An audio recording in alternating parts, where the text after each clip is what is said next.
think long term. We're not here. We've signed a 20-year lease, for goodness sake. Let's think 20 years, not 2 weeks. The product and the customer comes first, not the bloody board. If you want to build a successful business, remember those three things: the truth, and nothing but the truth. Then you'll be fine.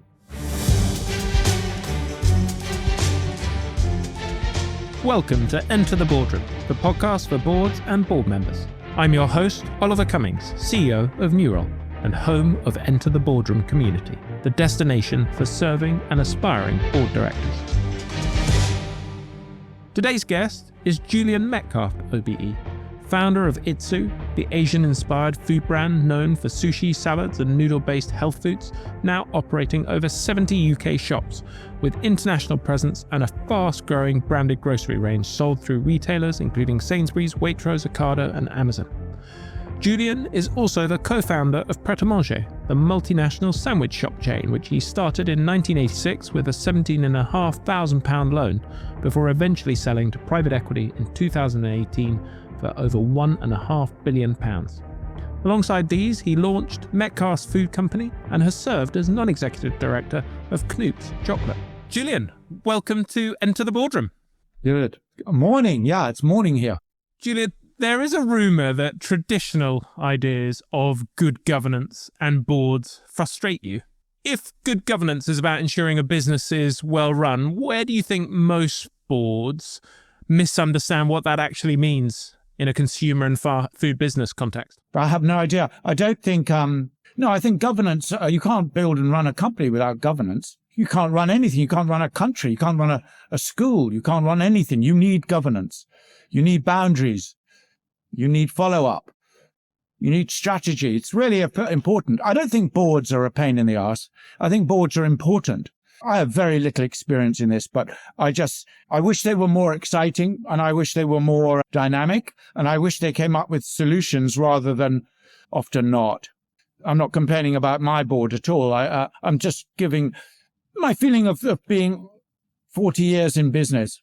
And I'm not being paid to talk to you, Ollie. I don't know why I'm doing this. I was told your podcast was fantastic and important and you're an amazing guy. So I was said you should do it. So I said, fine, I'll do it. But here I am. I'll just speak to you honestly about a subject I don't really know much about, frankly. And the reason I'm doing it is because maybe some people who sit on boards will hear the opinion of an entrepreneur, may be useful. Also, maybe people like me when I was young, who think that boards have the answer, will realize that they often don't. So the only purpose of me being here is to try and share some learning, because otherwise, what's the point? There's absolute waste of your time and my time, unless we can give something back. And my wish is to give perhaps something to the young people. Like when I was young, I thought the board would really help me. I remember when we started, I thought the board was going to be amazing. A place where you meet once a month and you really make decisions and you have wisdom and you're calm and you're away from the chaos. But that is often not the case. Why not? What do you think is going wrong? Nothing's going wrong. Honestly, nothing's going wrong. It's just a question of entrepreneurs and people who want to run their own business hearing the truth, which is, on the whole, if you make a product or provide a service, you probably know a lot more about it and what needs to be done than some outsider who may or may not provide wisdom to you on a monthly basis. The trouble is, often the very people who want to be on a board, they just like they're sometimes just people who like hearing the sound of their own voice. It makes them feel important. We as humans, we all crave relevance.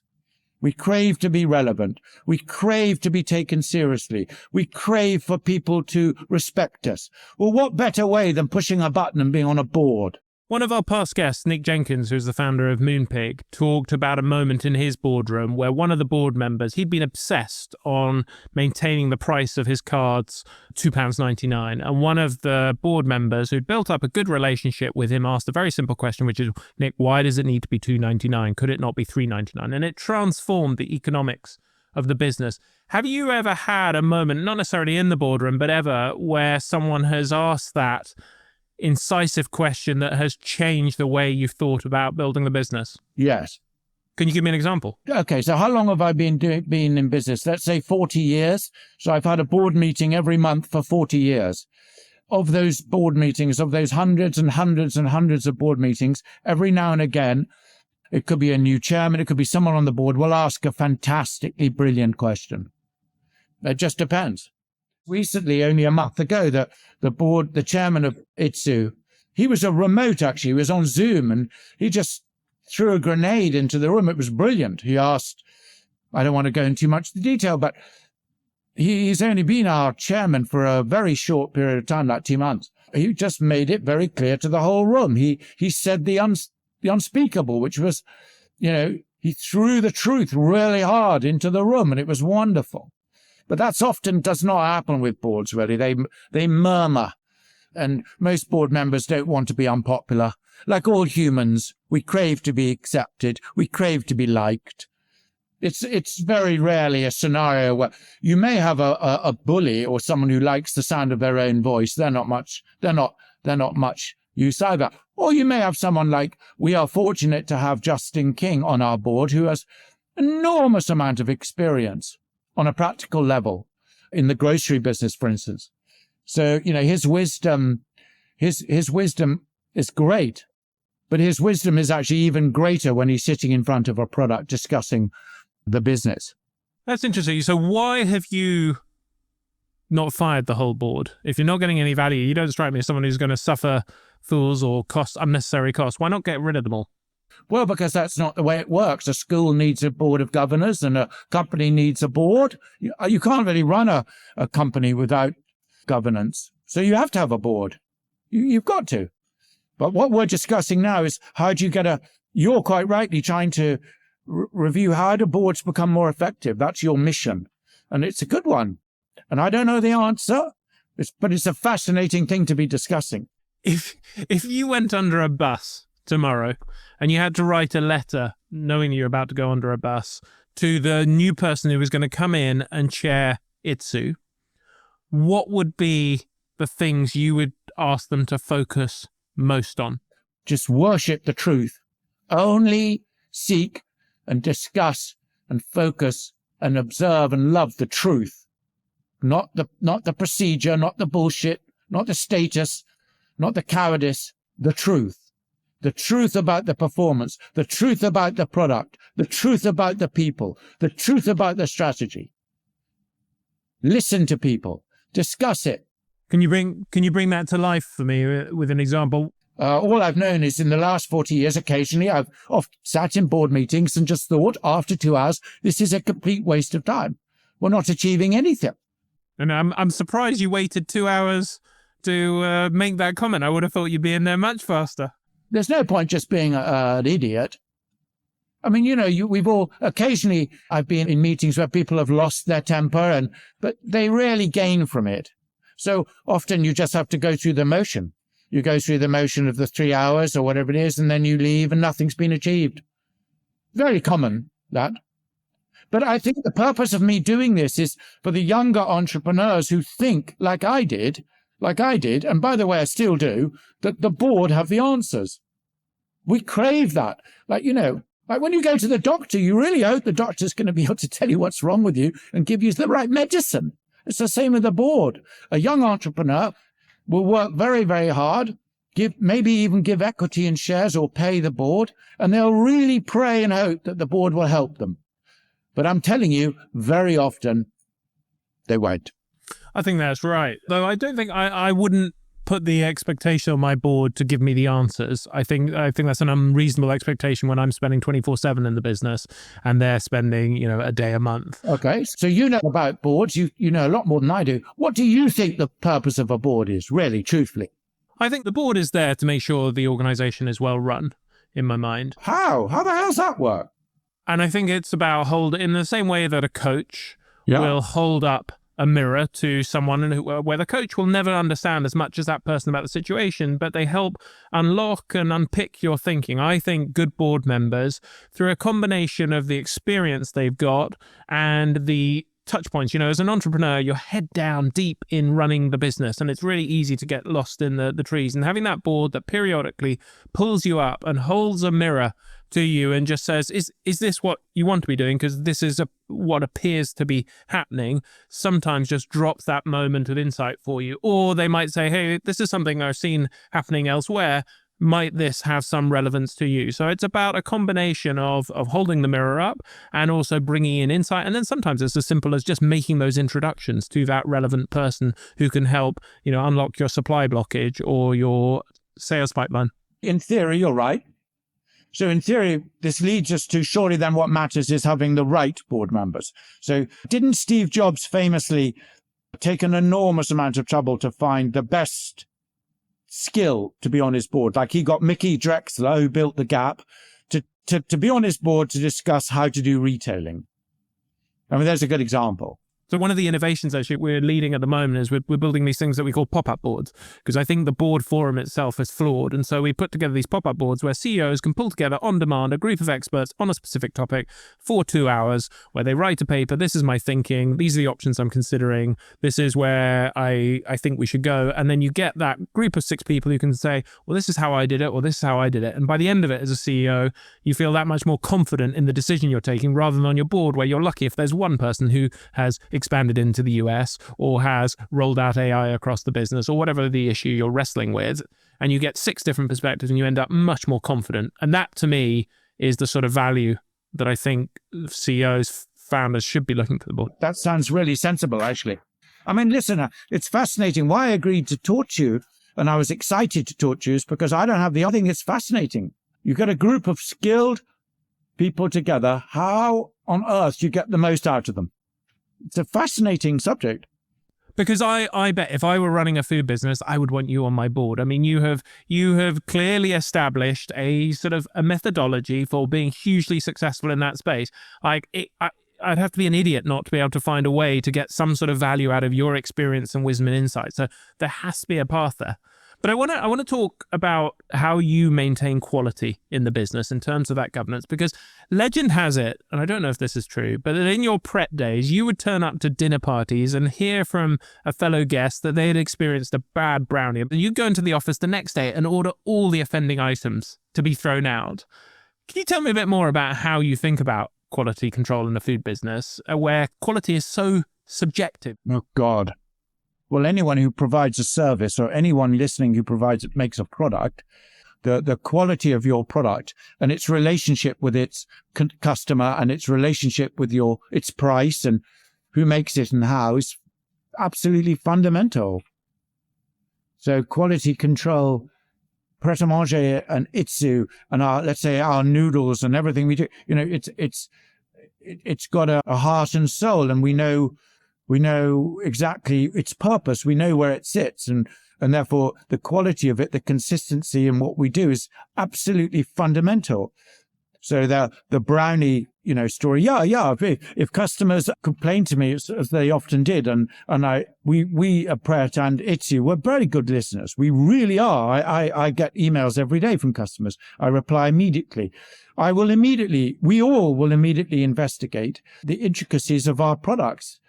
I can't tell you how complex this is, and it's very important that you provide value for money and to your customers. You can't take their loyalty for granted. God. So if your brownie or your soup or your noodles aren't perfect, you need to find out why. There are many, many moving parts. Many, many, many moving parts. So you can always keep learning. You can always find out what went wrong.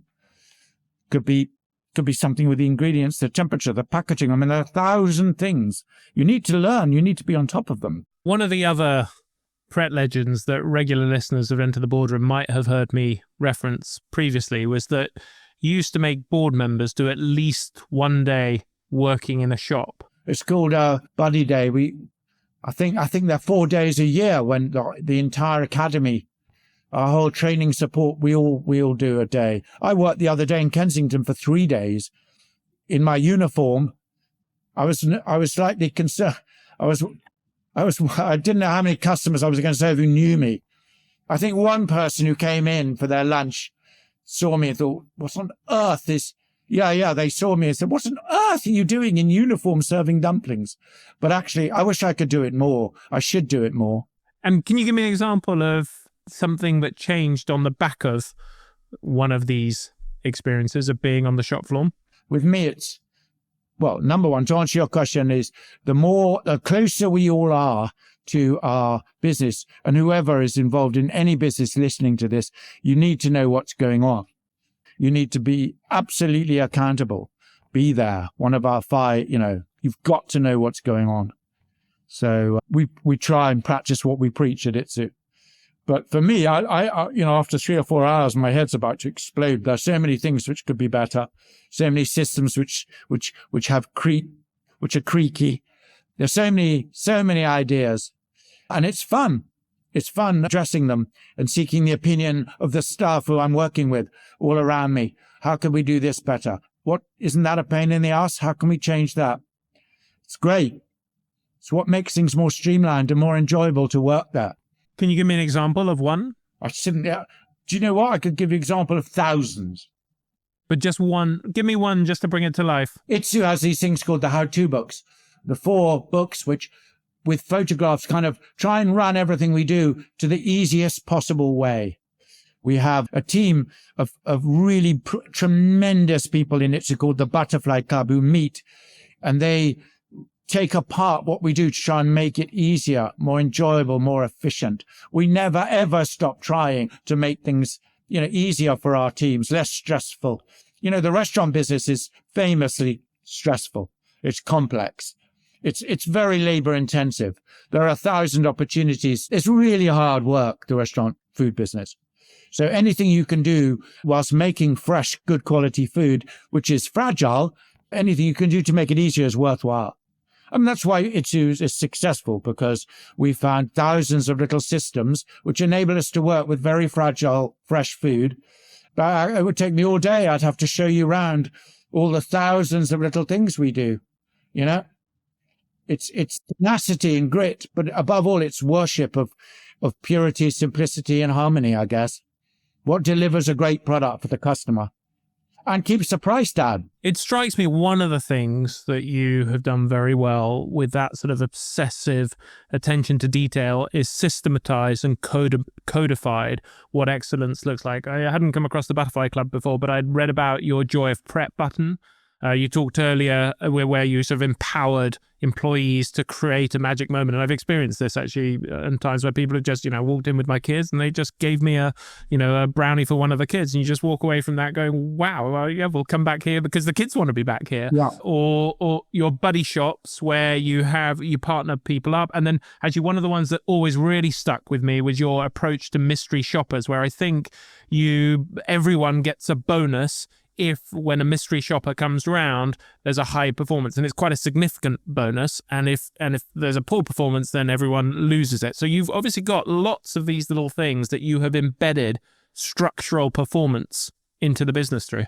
Okay, I'll give you 2 examples of those 2 things, which they're only interesting because they're counterintuitive. And I think the point of your podcast is, if you're trying to help people, both entrepreneurs and people who work in companies, and also people who work on boards, any reminders about human nature and things which are counterintuitive, I think are quite helpful. So the first one is the joy of Pret. It is true. I think Clive Schley, who was the CEO of Pret for ages, brought in the button. Prior to that, for 20 years, Sinclair and I we did everything possible not to have some crass loyalty scheme, but actually to allow our staff and encourage all our staff to give away free drinks and just to cheer people up, because a happy customer is invariably one who returns. And on my buddy day, I remember in Oxford, that was my buddy shop. It was always a wonderful moment when you'd give things to people. They always would come. If you make people happy in life, they'll be loyal to you on the whole. If your product's good, and if your service is okay and your prices are okay, the only thing left is to astound them. So the buddy shop giving away free product worked for years and years and years. But as Pret a Manger got more successful, Clive realized that some shops, some really successful Pret a Mangers who were being run by really keen business people who didn't really like giving away food because it hurt their margin. It hurt their profitability. And they didn't really understand the long-term benefit of it because we at Pret haven't trained them properly to train them to understand and coach them that a relationship with a customer can be very long. It could be years and years and years. And why wreck it?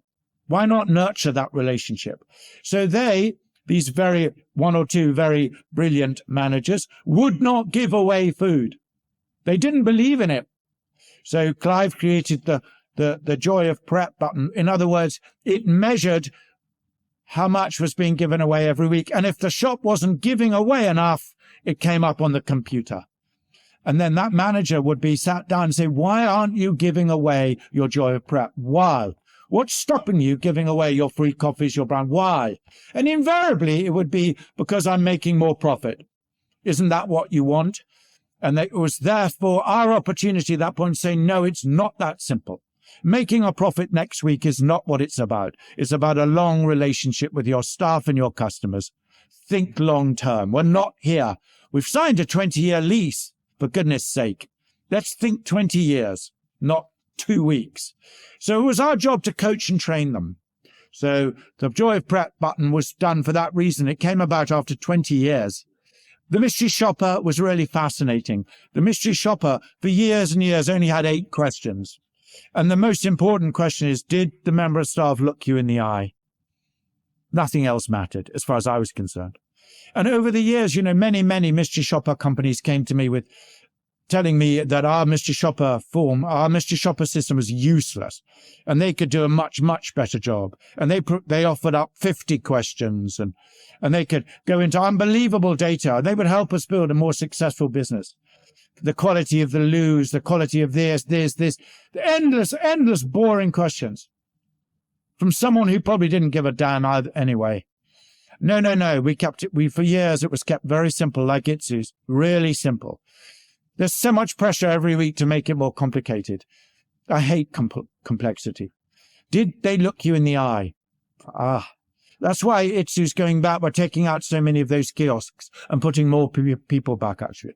More wonderful members of staff, more hospitality.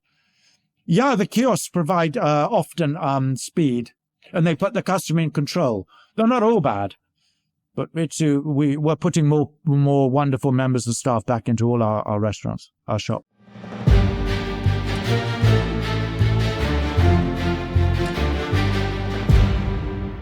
Boards don't just want experience, they want readiness.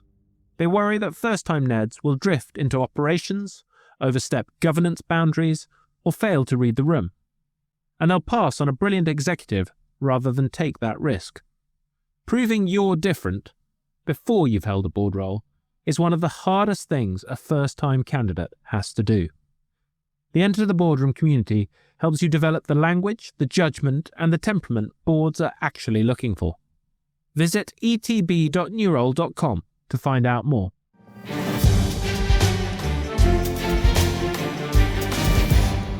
I think there was a really important insight there that just dropped for me as you were talking about that 30 to 40 year view that I think most board members are looking on a one, and it, from my background in private equity, I think this is one of the big shifts that I've experienced now running, as an operator now, is thinking in 30, 40, 50 year views, which is where I think all the best businesses I can think of think, because it's less competitive. And I think board members are often a little too obsessed in what's happening in the 1 week, 1 month, 1 year, even 3 years. But actually, when you think about things like R&D, investment into customer relationships, they take much longer and they don't show up in those short-term metrics. Listen, I couldn't agree with you more. And actually, for anybody listening who's even thinking about going on a board, it must be so much more enjoyable in life to work when you can take a 5 or 10, 15, 20-year view, like you do to your family, your children. I can't think of anything worse than being judged continuously every 6 months on data which doesn't really reflect how you're maturing, how you're developing. It's ghastly. That's one of the great problems of business. It's so short-term, agonizingly short-term, agony. But there are plenty of examples of people who've done a brilliant job with both. Some great business leaders can think long-term and short-term. I don't know how they do it. They're extraordinary. But generally speaking, most of us humans can't do both brilliantly. I think they're great well, how wonderful to work for a business which takes a 10-year view to its customers, to its people, to its profits. You talked about the importance of simplicity and how easy it is to overcomplicate things. One of the lessons I remember from sort of consumer behavior in Pret shops was that people would come in, and I know I do exactly this, and I look at all the different sandwiches and I end up picking the same flipping one every time. And as a result, that sort of less is more has a huge amount of power. How have you thought about that? How have you developed your thinking around that choice versus focus dynamic? Yeah, it's a good question. All businesses have to do that, don't they? It's very difficult. You know what?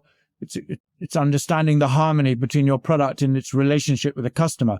How good does it have to be? How focused are you? All those endless stories about Apple and how they focused. How can you be good at everything? Itsu, for instance, doesn't manufacture. We rather than running factories, we put all our energy into working out who is absolutely committed and brilliant at doing what they do with regard to making quality, really good quality East Asian food. And then we will innovate. So our skill is innovation and choosing who. Our skill is not, we decided years ago not to be a manufacturer. Our range in our restaurants at Itsu, healthy, affordable East Asian food, it's got to be focused. It's neither, so often it's neither right or wrong. Our environment, the Itsu environment, it's clean. I love it. And many customers love it. Some probably don't. Some probably wish for a great big armchair where they can sit on their laptop for hours. That's not what most of our customers want. You've got to be focused, don't you think? Like your podcast, it's called Enter the Boardroom. It's, you're not tomorrow dealing with a completely different political issues. You're focused on the boardroom, and that's good. That's why you have a loyal following. What are the mechanisms that you use to ensure that you've got that focus in the business when people are tempted to stray? I don't have any mechanisms. I think I probably should, but I don't. I think the answer to the question is I listen. I try and listen to people. And, you nudge, you make mistakes. So it's all about understanding your relationship with when you made a mistake and you failed at something. How do you get back on track? I think that's all we do, actually. Every 3 months we make mistakes and we try and get back on track. Do you have a way of surfacing those mistakes so that you learn from them in a structured way? No, I think just sharing information and being honest. We went too far. That didn't work. Let's try that. That didn't work. Okay, let's get back. And harmony, it's a kind of irritating word, isn't it? But harmony is everything. Are you all in? Are you moving together? So we do historically, we've experimented with quarterly retrospectives where we try and create what we call a very sort of psychologically safe environment where, no one's blamed for anything. And we haven't always managed to maintain the discipline of that. So it sounds like you're doing it quite regularly, that sharing. What's the forum? We're probably not doing it nearly as well as we could, but I know Clive's a very good leader of people. He values harmony and transparency almost more than anyone I've ever met.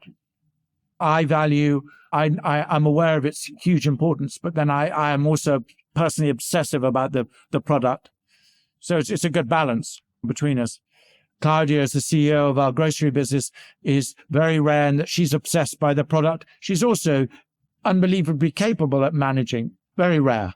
Very, very, very rare you find both. Really 1 in a million, actually. But your focus should be, just think of what an authority you could become on governance, on how a board could run.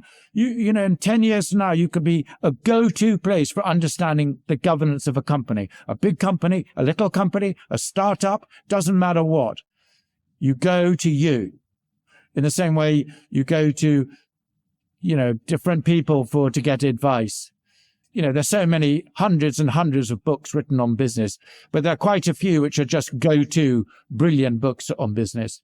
I think later on you asked what book. There's a book called Leaders Eat Last. Who wrote that? I've not actually read it. It's brilliant. So it's the same guy who wrote... Simon Sinek. Simon, I love Simon. I've met Simon. He's a brilliant why, the purpose of your organization. Starting with why? Yeah. Why not specialize in governance? Really, really be able to educate everybody, young and old, about how you might govern your company and not fuck up, not screw up.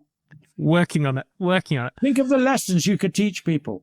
Do you know, years ago, right at the beginning of Pret a Manger, when we had one store, I was so insecure about my ability to govern, as was Sinclair. We were young. We were 24 years old.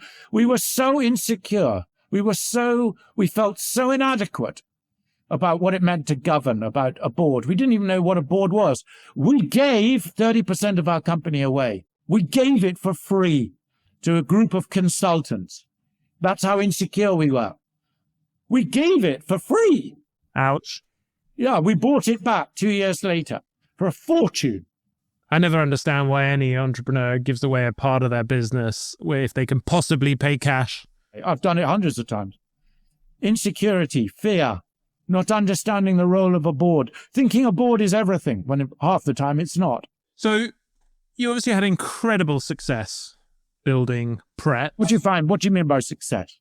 Well, if I look at, Pret has become iconic, and it's extraordinary when you think, I don't want to sort of sound dismissive, but it's selling sandwiches, and you wouldn't have thought that's a very defendable moat as a business, and somehow you have made it that the place I at least always go to if I want a sandwich still. And yet you've managed to do the same now with Itsu, which you started in 1997, and now if I think sushi, I generally tend to think Itsu first. So it's clearly no fluke. I'm really interested to hear, what was the framework that you used to think about growing Itsu that a board member might find instructive? What were the non-negotiables that you carried across from your lessons at Pret that have been consistent?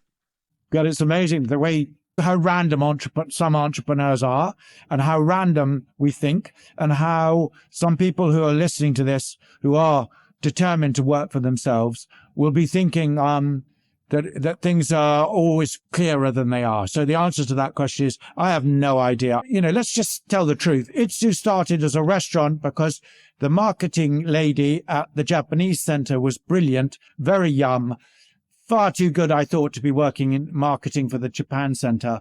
And I said to her, if you ever leave your job, I will back you to open a restaurant. And I didn't realize a month later, she rung me up. She said, I've left my job. Let's open a restaurant. That's how that happened. It was a complete fluke. It was crazy.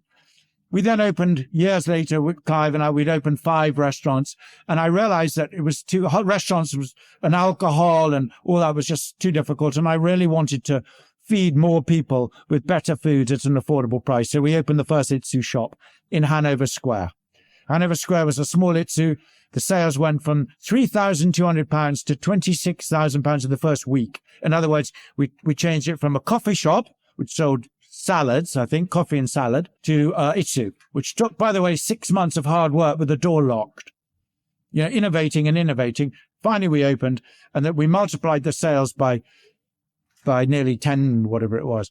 And then we opened more, because the goal was, let's see how we can feed people for £5 with something really wonderful, something emotionally engaging and beautiful. Beautiful to make, beautiful to eat for £5, which is healthy. Is it possible? What a wonderful, wonderful thing to try and do, Wonderful. Rich, it's not right that healthy, good food is for rich people. It drives me mad. And I don't really like Michelin star white tablecloth restaurants. They irritate me. I think delicious food should be for everyone. That's why I love going to Japan and Korea and even Italy. People eat so well for so little. It's wonderful. Food is important for our health, for our welfare. It's wonderful. So the goal of Itsu was, how can we feed people with beautiful food for £5, which had a depth and was more interesting in the evening than Pret a Manger. People don't really want to eat cold sandwiches in the evening. So chicken teriyaki and noodles and sushi was the logical way forward. And we've been on the whole, we have lots of loyal customers. It's been great. But now the noodles, we sell noodles worth loving at £2 or £1.50, which are breathtaking, completely natural, additive-free, the most delicious £1.50 ever in history, I think. I have to care that much about it, because otherwise I wouldn't continue working the way I do. But our team here who've working on noodles, Noodles worth loving. It's an amazing breakthrough. Made possible by the Japanese, our partners. Made possible by, I think I've been 5 times to Japan in the last 14 months, just developing the 6 flavors so they're right, and then developing the rice noodles, which are all made by hand. So this is a £1.50 product with not one additive, which tastes incredible. And I bet you've never had one. Why would you have?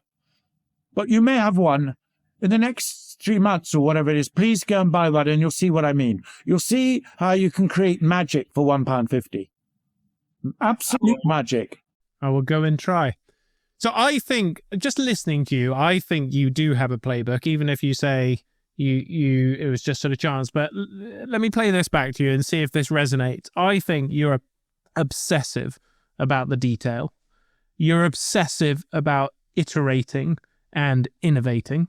You're obsessive with your focus on talent. You take a long-term view. You're thinking like 30, 40 years out rather than 5 years out.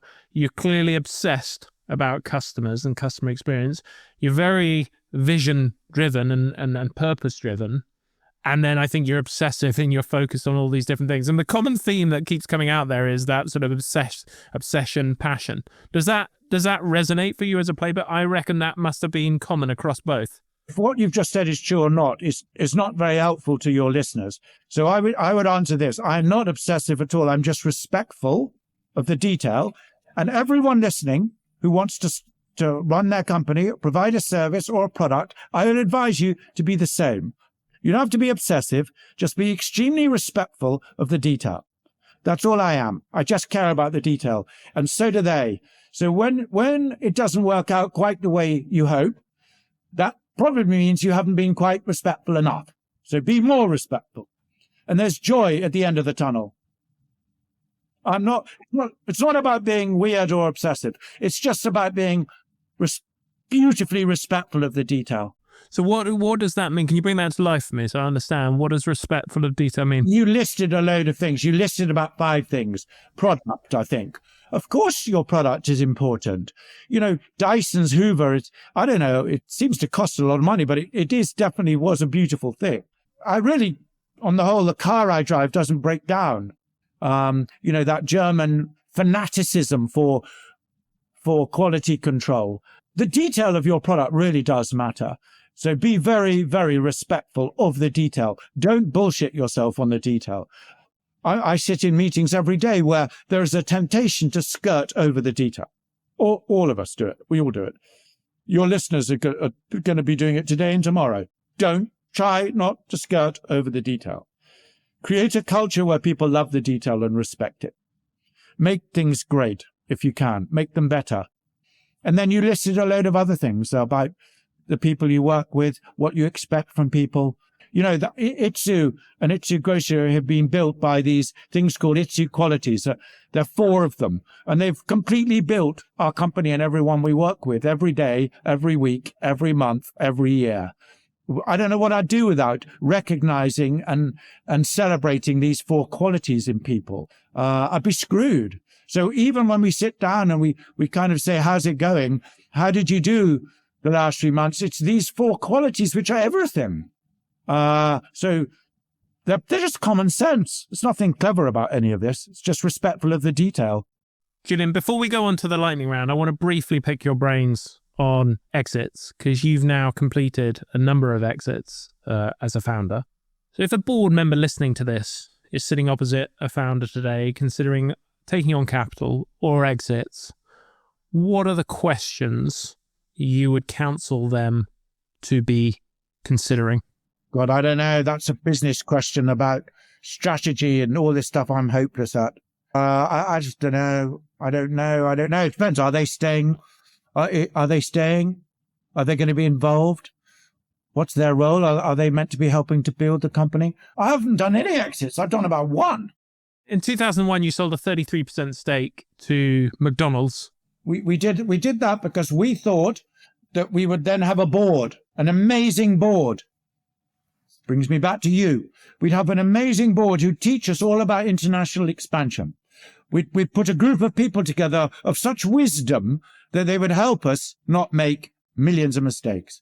In fact, that's not what happened. It's not what happened at all. We got 2 lawyers from Chicago on our board. Didn't know one end of a sandwich to another. Complete waste of time. We went backwards. So much for a board. So much for a board. So I guess the takeaway for someone listening is be really clear about what you're expecting from this. If you're expecting value, be very cynical and be very clear about who is it going to be, and maybe look for some proof points of how they will actually add value. Yeah. Because your experience is that you didn't get any in that situation. Yeah. Julian, time has flown, which means it's time for the lightning round, where I'm going to ask you a short question and ask you for a quick response if you're ready. Okay, I'll do my best. Best book every board member should read, and why? Was it that Simon Sinek one? Yeah. Read all Simon's books. Simon's a genius, I think. Leaders Eat Last. Yeah, that's a great one. Boardroom behavior that irritates you most. People who pontificate. Most valuable board ritual. Honesty. Most impactful question you've heard in the boardroom. I remember once someone exclaiming that we were all completely out to lunch and mental. With the avenue, we were naive and mental. I remember thinking, wow, how brave. So it comes back to brutal honesty. Opinions of people can be scary, can't they? They can really rustle the cage. What's a boardroom myth you think needs busting? That the self-importance of the whole thing is agony. It's amazing how everyone in a company defers to the board. We all do. It's nonsense. Customer is what matters, and the people close to the customers, the product. The product and the customer comes first, not the bloody board. Most significant professional insight. I don't have one. I just don't have one. I don't have one. My life has just been one continuous learning process, and it will be today and it will be tomorrow. I'm afraid that's truth. Worst professional advice you've ever received? I should have answered these, thought about them harder. The worst professional advice I've ever received. I don't know. I'm afraid I don't know how to answer that question, because we all of us have a duty to try and work out whether the advice we're getting is good or bad. We all face this every day, every single day. But in the end, you've got to follow your gut. You have to follow your gut. What have you changed your mind on about boards over time? I think only that it's, if you're a principal shareholder of a company, you have a duty to make sure your board is productive. It's your problem. Don't blame other people. It's essentially your problem. It's your opportunity. Don't complain. Fix it. So if you're not getting great value out of your board, fix it. Finally, 3 things our listeners should take away from this episode if they take nothing else. Oh my God, are you asking me 3 things? Oh, come on. It's the truth, and nothing but the truth. It's that simple. If you want to build a successful business, remember those 3 things. The truth, and nothing but the truth. Then you'll be fine. Someone came to me with the most disgusting brownies I've ever eaten in my life once. And they wrote to me a letter saying my brownies are amazing. So I saw them. I said, please come. I'd love to see you. I'd love to see. And they produced these brownies. And I remember saying, what makes your brownies? I'd like you please to eat our brownies. And I gave them the Pret a Manger brownies. This was years ago. And I said, tell me, what makes your brownies better than these brownies that you've now eaten from Pret? And you know what they said? They were disgusting, their brownies. In other words, they were dry and tasteless. The cocoa was really cheap. Everything was shit. And you know what they said? You know the word they chose to use? No. They said they're different. Innovation without a purpose. Yeah, they're different, i.e. disgusting. Julian, episodes with inspiring entrepreneurs like you are my favorites. Thank you so much for taking the time to share your wisdom and experience. Thank you so much.